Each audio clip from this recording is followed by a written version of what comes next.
knew about IMG ever since I was in the 7th grade. Like just watching the videos on YouTube and the highlight videos, and just, I wanted to be a part of that.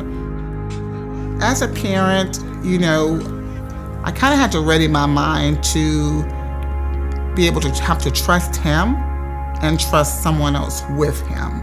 It was tough, and I don't regret it. I think IMG prepared him for great things. Where he came from, he was always the biggest kid, the strongest kid. Just philosophically, that a guy is willing to leave home to go to a place like IMG to develop so that they can continue to develop when they go to college. IMG Academy had 7 players selected in the 2021 NFL Draft, breaking the record for most picks by a high school.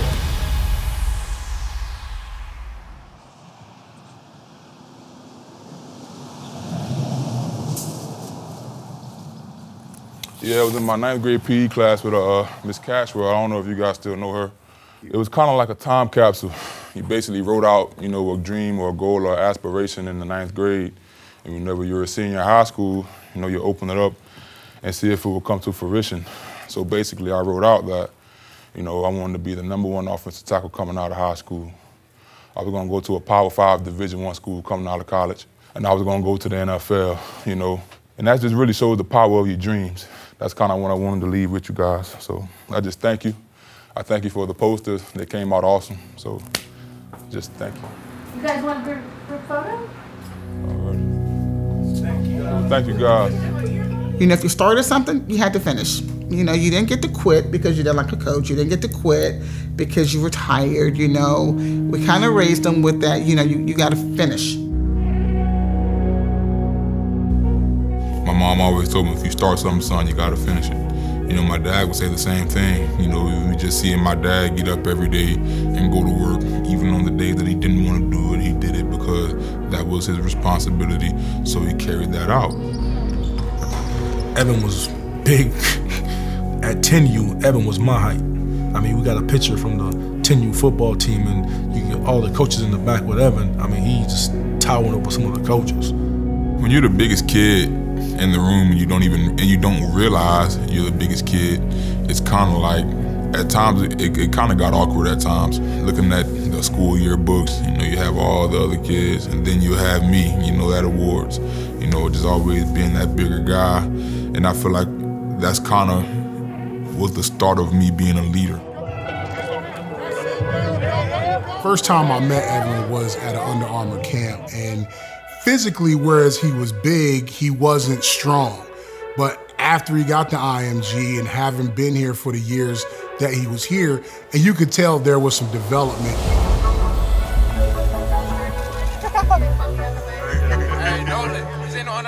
I knew how far I wanted to take the game, and I knew IMG would want to help me achieve that.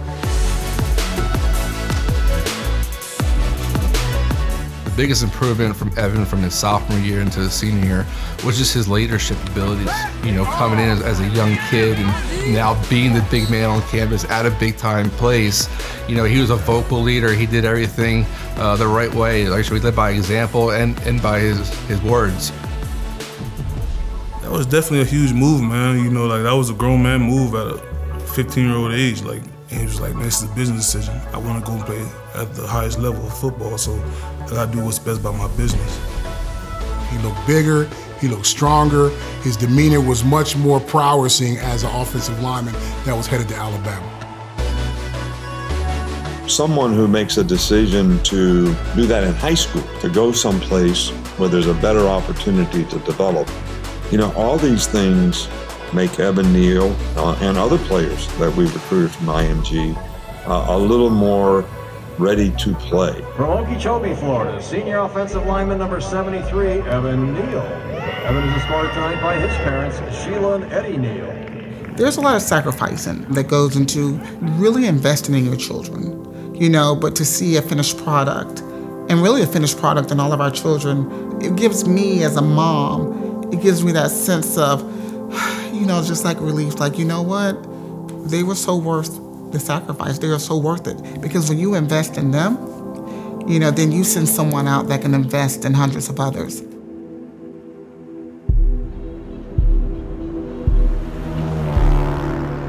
really, really didn't hit me until the morning of the draft. You know, I went to sleep, slept like a baby the night before, and I woke up, I'm like, man, it's draft day. Like this is the day that, you know, you've been fantasizing about, dreaming about your entire life, Evan, and now it's here.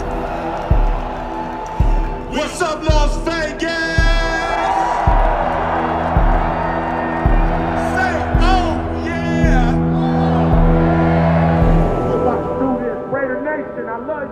Being in the green room, waiting for the phone call, everybody's sweating from nervousness. I mean, we trying to stay calm, we're celebrating everyone else. In that green room, like feelings were going everywhere.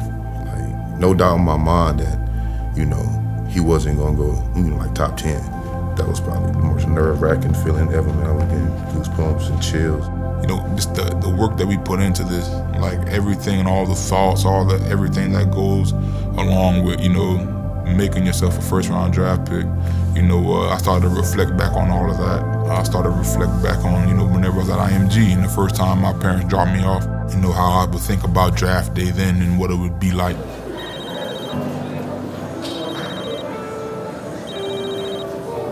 This is New Jersey number calling me.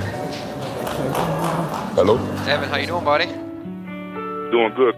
Oh, great. You ready to be a New York Giant? Oh, yeah, I'm ready. Ready to get to work. All right, remember that Zoom we had last week? Remember what we talked about? Looking forward to working with you, buddy.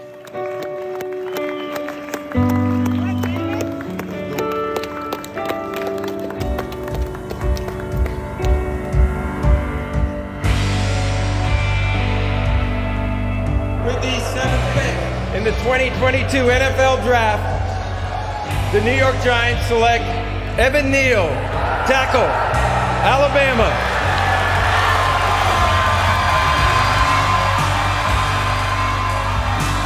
It was almost as if I was like living a movie, like I was an actor or something. I was literally living a movie on what draft day would be like. That it kind of didn't feel real.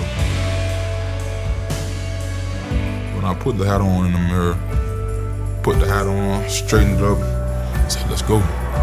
Walked out, you know, waved to the crowd.